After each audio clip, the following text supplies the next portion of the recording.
WWE की history में दोस्तों ऐसे भी रेसलर्स रहे हैं जिनको या तो अरेस्ट करवा लिया गया या उनको लात मार के अरीना से निकाला गया या बोलूं कर दिया WWE से हमेशा हमेशा के लिए बैन। आइए दोस्तों आज बात करते हैं ऐसे ही 10 रेसलर्स की जिनको हमेशा हमेशा के लिए कर दिया गया था ban. Number 10 Velveteen Dream, Patrick Clarke junior. Tough Enough show पे बने हुए एक बहुत ही टैलेंटेड सुपरस्टार थे। उनको NXT के अंदर भी एंट्री लेने में ज्यादा टाइम नहीं लगा था और जल्दी दोस्तों वो वेलवेटीन ड्रीम नाम से अपना कैरेक्टर भी डेवलप कर लेते हैं। बंदे के प्रोमोज बहुत अच्छे थे और फ्यूचर WWE के मेन इवेंट स्टार बनने का बंदे में फुल कैलिबर था। WWE ने भी उनको पुश देने में कोई भी कसर नहीं छोड़ी थी। उन्हें NXT नॉर्थ अमेरिकन चैंपियन बनाया था और Ricochet, Johnny Gargano, even Adam Cole जैसे बड़े सुपरस्टार के साथ में राइवलरी भी दी थी। मगर दोस्तों सब कुछ एकदम से 2020 में बदल जाता है। दोस्तों उनके बारे में पता लगने लगा कि वो ऑनलाइन बच्चों के साथ में गलत तरीके की चैट किया करते थे और बैकस्टेज भी काफी लोगों ने बताया कि वो काफी क्रीप है, छपरी है और काफी अनप्रोफेशनल बिहेवियर है उनका। हालांकि उनके अगेंस्ट कोई भी स्ट्रॉन्ग एविडेंस नहीं मिले थे या कहूँ कि शायद वो एविडेंस छुपाने में एक्सपर्ट थे, लेकिन बैकस्टेज लोगों को उनका बिहेवियर थोड़ा बिगड़ेल टाइप का लगता था। फिर दोस्तों WWE चुपचाप उनको 2021 में रिलीज कर देती है। वहीं 2021 में उनका ड्रग अब्यूज और ट्रेस पासिंग जैसे केस के अंदर फंसना नजर आया था, जो बता रहा था कि WWE ने उनके साथ कुछ गलत नहीं किया था। लग रहा था कि इतनी जल्दी जो उनको सक्सेस मिली है वो उसको डाइजेस्ट नहीं कर पाए। 2024 में वो एक वीडियो के साथ में WWE के फैंस को सॉरी भी बोलते हैं और ये भी मानते हैं कि वो सक्सेस और पैसे को संभाल नहीं पा रहे थे। 2025 में भी वो बहुत ट्राई करते हैं कि WWE उनको एक और मौका दे और सोशल मीडिया पे जाके फैंस से डिमांड करने लगते हैं कि वो ट्रिपल एच और शॉन माइकल से रिक्वेस्ट करें उनके रिटर्न की, लेकिन दोस्तों मौके बार बार नहीं आते हैं। हालांकि दोस्तों मैं भी मानता हूं कि उनको इतना बड़ा बैन करना WWE ने थोड़ा ज्यादा ही कर दिया, लेकिन वो सच में मैच्योर हुए भी है कि नहीं इस टाइम बीइंग में ये भी बहुत बड़ा डाउट है। ओवरऑल पैट्रिक अभी भी रेसलिंग कर रहे हैं इंडिपेंडेंट सर्किट के अंदर, लेकिन WWE में शायद अब उनको कभी भी मौका नहीं मिल पाएगा। Number 9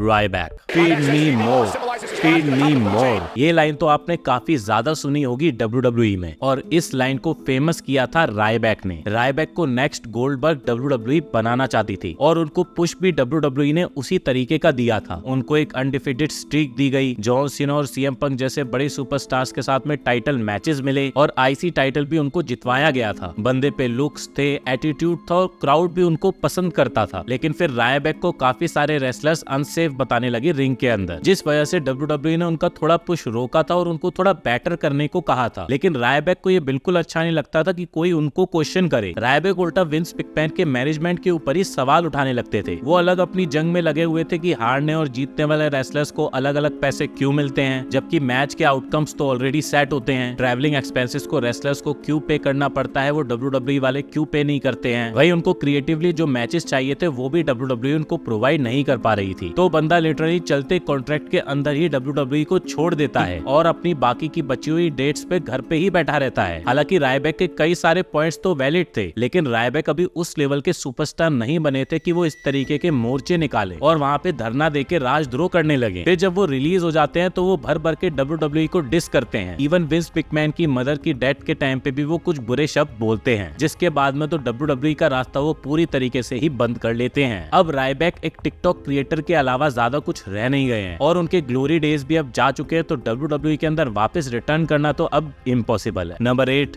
nails. देखो अगर आपको कभी भी WWE के अंदर वापस नहीं जाना और जिंदगी भर के लिए बैन रहना है तो सबसे बेस्ट है बॉस को ही लाफा मार दो, काम हो जाएगा। ऐसा ही कुछ किया था नेल्स ने 1992 के दौरान, जिनका करियर ज्यादा लंबा तो नहीं चला लेकिन वो फेमस बहुत हो गए थे। नेल्स काफी टाइम से अपनी पे को लेके परेशान थे। उनको लग रहा था कि उनको पे बहुत ही कम दी जा रही है और बाकी रेसलर्स को उनसे ज्यादा पे किया जा रहा है। फिर जब 1992 के समर स्लैम की उनको पे मिलती है, उसको लेने के बाद तो उनका गुस्सा 7वें आसमान पे पहुंच जाता है। वो अगले हाउस शो में ही विंस मैकमैन के ऑफिस में पहुंच जाते हैं। पहले तो दोनों के बीच में लंबी बहस होती है और बहस के बाद में नेल्स विंस मैकमैन को गले से ही पकड़ लेते हैं और 2-3 रख के लाफे मारते हैं। इसके बाद तो दोस्तों उनको वहीं की वहीं फायर कर दिया जाता है। साथ ही फिर नेल्स को विंस से बदला लेने का बहुत ही अलग जोश था, तो उन्होंने उनपे उनके साथ गलत काम करने के एलिगेशन भी लगा दिए। और फिर जब विंस मैकमैन स्टेरॉइड्स केस में फंसते हैं तो वहाँ पे भी वो विटनेस बनने को तैयार तैयार हो गए उनके अगेंस्ट, लेकिन कोर्ट को उनकी सारी बातें एक रिवेंज और गुस्से में बोली गई स्टेटमेंट लगती हैं और कोर्ट भी उनकी स्टेटमेंट्स को ज्यादा भाव नहीं देती है। एक टाइम पे जो बंदा रेसलमेनिया 9 में अंडरटेकर के साथ में रेसल करने वाला था, वो बंदा कुछ ही टाइम में प्रो रेसलिंग वर्ल्ड से ही गायब हो जाता है। नंबर 7,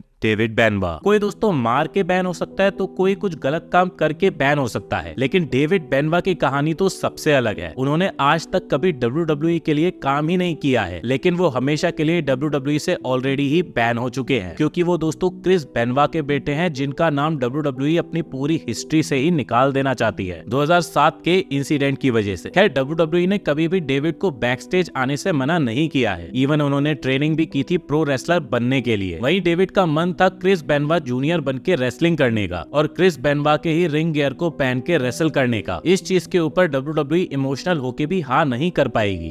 WWE कभी नहीं चाहती कि एक क्रिमिनल का नाम पूरा का पूरा क्राउड चीयर करे। लेकिन दोस्तों डेविड को एक बार एक और रीजन की वजह से बैन कर दिया गया था। एक्चुअली दोस्तों वो एक बार AEW का शो देखने के लिए चले जाते हैं और वहाँ पे दोस्तों उनको टोनी खान के साथ में पिक्चर लेता हुआ देखा गया। उस इंसिडेंट के बाद में WWE से सबने उनको घोस्ट कर दिया था और कोई भी उनके मैसेजेस या कॉल्स का रिप्लाई नहीं दे रहा था। फिर बंदे को WWE की लीगल टीम से ही बात करनी पड़ती है और हालांकि उनके साथ में उनका सब कुछ फिर सॉर्ट भी हो जाता है। WWE के मैनेजमेंट को लगने लगा था कि वो AEW में जाके अब रेसलिंग करने वाले हैं, लेकिन डेविड बेनवा उस चीज को क्लियर करते हैं कि वो ऐसा कभी भी नहीं करेंगे। मगर दोस्तों इस पूरी लिस्ट के अंदर डेविड ही ऐसे बंदे हैं जिनको WWE खुद बैन नहीं करना चाहती थी, लेकिन मजबूरी में उनको उन्हें बैन करना ही पड़ रहा है। नंबर 6, सनी। वहीं जितने बड़े कंट्रोवर्शियल फिगर मेल्स में क्रिस बेनवा थे, उतनी ही बड़ी WWE की फीमेल कंट्रोवर्शियल फिगर बन गई थी सनी। सनी से बड़ी कोई भी कंट्रोवर्शियल फीमेल नहीं रही है WWE में आज तक। सनी के पॉपुलर टाइम में वो one of the most search superstar थी WWE की, लेकिन बंदी को धीरे धीरे करके नशे पत्ते करने का अलग ही शौक चढ़ जाता है। कई बार वो गाड़ी के अंदर नशे करती हुई और ड्रिंक एंड ड्राइव करती हुई पकड़ी गई थी और मार्च 2022 में फाइनली वो हो ही जाता है जिसका डर था। सनी की गाड़ी का एक बहुत बड़ा कार क्रैश हो जाता है। उनकी गाड़ी आगे की 2 गाड़ियों में जाके लगती है, जिसमें से एक गाड़ी के अंदर बैठे हुए 75 इयर्स के शख्स जूलियन लेस्टर की मौके पर ही मौत हो जाती है। सनी को इस इंसिडेंट के बाद में 17 साल की जेल हो जाती है और 2039 के आसपास जाके वो जेल से रिहा होंगी। WWE ऐसे किसी कंट्रोवर्शियल फिगर का नाम बिल्कुल भी WWE में लेना नहीं चाहती। इसी वजह से WWE ने उनको भी अपनी हिस्ट्री में से मिटा देना ही सही समझा। नंबर 5, बफ बैकवेल। जहाँ सनी अपने करियर के एंड मोमेंट में नशे पत्ते में पड़ी थी, लेकिन बफ बैकवेल नाम के रेसलर का बचपन से ही इन एडिक्शंस के साथ में सामना हो गया था, जब उनके फादर खुद उनको अलग अलग तरीके के नशे दे दिया करते थे और बोल दिया करते थे कि मजे करो बस फंसना मत। इस तरह के चाइल्डहुड में पले बड़े थे बफ बैकवेल। WCW में डेब्यू करने से पहले उन्होंने काफी सारे ड्रग अब्यूज ऑलरेडी कर रखे थे, इवन परफॉर्मेंस एनहांसिंग ड्रग्स भी उन्होंने भर भर के ले रखे थे। लेकिन फिर जब WCW से बफ बैकवेल WWE में जाते हैं, वहाँ पे जाने के बाद में उनको पुश मिलना कम हो गया था और कुछ टाइम में उनको अनएंटरटेनिंग समझ के WWE रिलीज भी कर देती है। फिर जब WWE बफ बैकवेल की क्लिप्स को इस्तेमाल करती है, तब बैकवेल WWE के ऊपर ही केस कर देते हैं उनकी क्लिप्स इस्तेमाल करने के लिए, और यही चीज WWE और उनके बीच में रिलेशंस को बहुत ज्यादा खराब कर देती है। वो रॉयल्टीज मांगने लगते हैं जो उनको कभी भी WWE से नहीं मिली थी। लेकिन दोस्तों WWE का कहना था कि वो उन क्लिप्स को ओन करती हैं और वो उनको कहीं पे भी इस्तेमाल कर सकती हैं। बाद में दोस्तों उनका कार एक्सीडेंट हो जाता है नशे में और उनका एक पैर एक्सीडेंट के अंदर खत्म हो जाता है, और उसके बाद भी बैकवेल की रिलेशंस खराब होने की वजह से WWE उनकी कोई हेल्प नहीं करती है और उनके नाम को भी धीरे धीरे करके पूरी तरह बैन कर देती है WWE में। Number 4, Enzo Amore. दोस्तों एंजो अमोरे के पास में रेसलिंग का एक्सपीरियंस बहुत कम था, लेकिन माइक स्किल्स के चलते हुए वो बहुत जल्दी NXT पे तो आ गए थे और मेन रोस्टर पे आते आते बिग कैस के साथ जो उनकी टैग टीम बनी थी वो तो अलग लेवल पे पॉपुलैरिटी ले गई थी। लेकिन फिर WWE बिग कैस को सिंगल पुश देने का सोचती है और एंजो के अंदर वो वैसे भी इतना ज्यादा फ्यूचर नहीं देखते थे। हालांकि बिग कैस और एंजो के स्प्लिट के बाद एंजो को क्रूजर वेट चैंपियन बना दिया जाता है। हालांकि उनके टाइटल जीतने में भी बहुत बड़ी कंट्रोवर्सी हो गई थी, क्योंकि नेवल जिनको उन्होंने टाइटल के लिए हराया था, बताया जाता है वही मोमेंट था जहाँ से नेवल WWE से खफा हो गए थे और कुछ टाइम में वो WWE को छोड़ के निकल लेते हैं, क्योंकि उनका मानना यह था कि अभी एंजो अमोरे इतने रेडी नहीं है कि उनको चैंपियन बनाया जाए। और उनका कहना गलत भी नहीं था, क्योंकि एंजो अमोरे का एटीट्यूड बहुत ज्यादा छिचोरों वाला था। इवन एक बार तो रोमन रेंस ने भी उनको टूर बस से बाहर भगा दिया था, क्योंकि टूर बस के अंदर वो निहायत ही बदतमीज लग रहे थे रोमन रेंस को। लेकिन फिर दोस्तों एंजो अमोरे की कहानी में एक बहुत बड़ा ट्विस्ट आता है, जब पता लगता है कि उनके ऊपर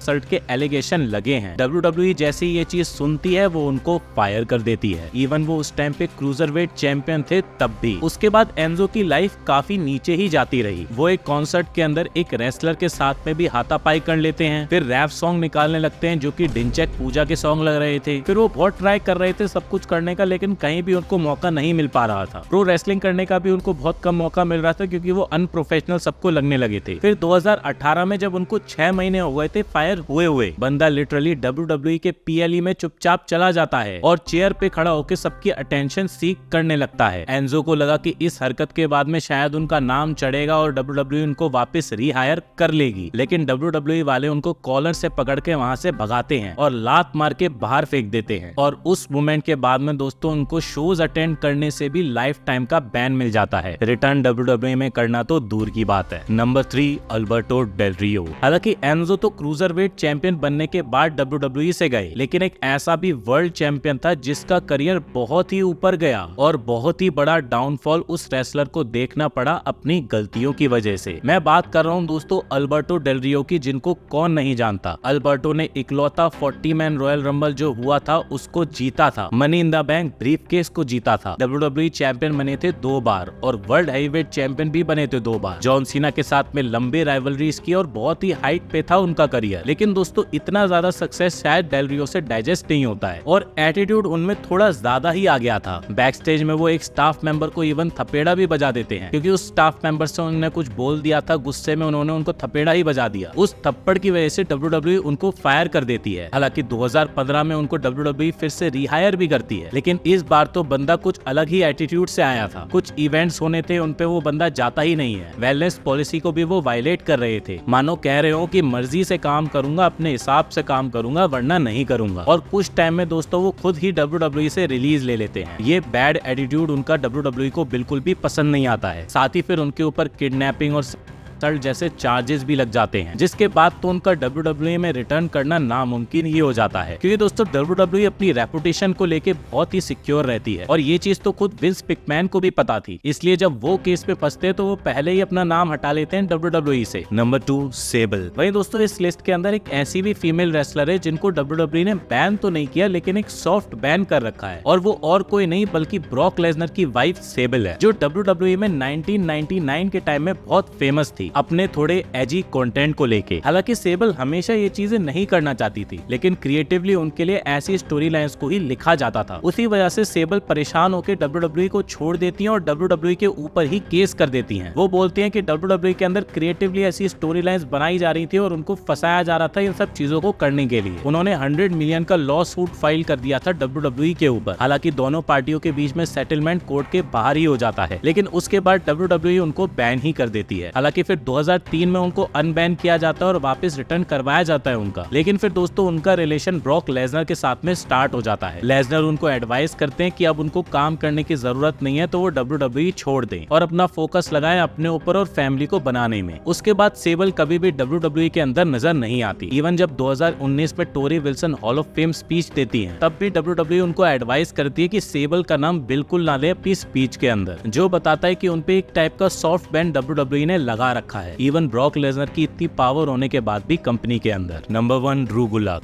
दोस्तों ड्रू गुलाक की कहानी इन सब के अंदर सबसे ज्यादा कंट्रोवर्शियल रही है क्योंकि उनका करियर पूरी तरह बर्बाद हो गया था। उन्होंने हरकत ही ऐसी की थी। ड्रू गुलाक को बहुत ही अच्छा पुश मिल रहा था WWE के अंदर। 2018 के अंदर उनको टेक्निकल रेसलिंग का एक एक्सपर्ट माना जाने लगा था। इवन उनको स्मैकडाउन में भी उसी वजह से अच्छा पुश मिलता है। डैनियल ब्रायन के साथ में PLE में मैच भी मिलता है, लेकिन फिर उनका जब पुश रुकने लगता है तो वो NXT के अंदर चले जाते हैं, जहाँ पे उनको अपने ऊपर काम करने का और ज्यादा मौका मिलता है। अब ड्रू गुलाक सेटल ही हो रहे थे, लेकिन फिर 2024 आता है और रोंडा राउजी एक इंटरव्यू के अंदर रिवील करती है कि ड्रू गुलाक थोड़े छिछोरे टाइप के आदमी हैं। वो जब उनसे बात कर रहे थे तो वो उनका नाड़ा पकड़ के बात करने लगे और ये चीज उनको बिल्कुल भी अच्छी नहीं लग रही थी। उनके हस्बैंड भी उस टाइम पे वहीं पे खड़े हुए थे। फिर रोंडा को ये चीज लगी कि वो इतनी पॉपुलर है, UFC की स्टार है, अगर वो उनके साथ ऐसा कर सकते हैं तो बाकी की लड़कियों के साथ वो कैसा ही बिहेव करते होंगे। तो सिंपली उनको वहाँ से छपरी का टैग मिलने लगा था। हालांकि ड्रू गुलाक ने भी अपना साइड की स्टोरी बताई थी। वो बोलते कि उन्होंने गलती से पकड़ लिया था, वो उनके हैंडशेक करने जा रहे थे। लेकिन उस वक्त दोस्तों WWE के लिए रोंडा राउजी बहुत ही इंपॉर्टेंट स्टार थी। इसी वजह से ड्रू गुलक के ऊपर पूरी इन्वेस्टिगेशन चलती है। पता चलता है कि बैक स्टेज ड्रू गुलक हर एक सुपरस्टार के साथ में कुछ न कुछ छेड़छाड़ करते थे और बहुत बड़े बैक स्टेज बुली थे। ये सब जानने के बाद दोस्तों WWE उनको हमेशा के लिए बैन कर देती है। हालांकि वो अभी भी इंडिपेंडेंट रेसलिंग तो करते हैं, लेकिन WWE में वापस आना अब बिल्कुल नामुमकिन है। सो दोस्तों ये थे टॉप 10 रेसलर्स जिनको WWE ने कर दिया था पूरी तरीके से बैन। अब आप और कौन से टॉप 10 मूवमेंट्स के बारे में जानना चाहते हो मेरे को कमेंट बॉक्स में बताइए। साथ ही टॉप 10 मूवमेंट्स की ये रही प्लेलिस्ट, यहाँ पे क्लिक करके आप और भी वीडियोस को देख सकते हैं। मिलता हूँ आपको नेक्स्ट वीडियो के साथ में, तब तक के लिए सायोनारा।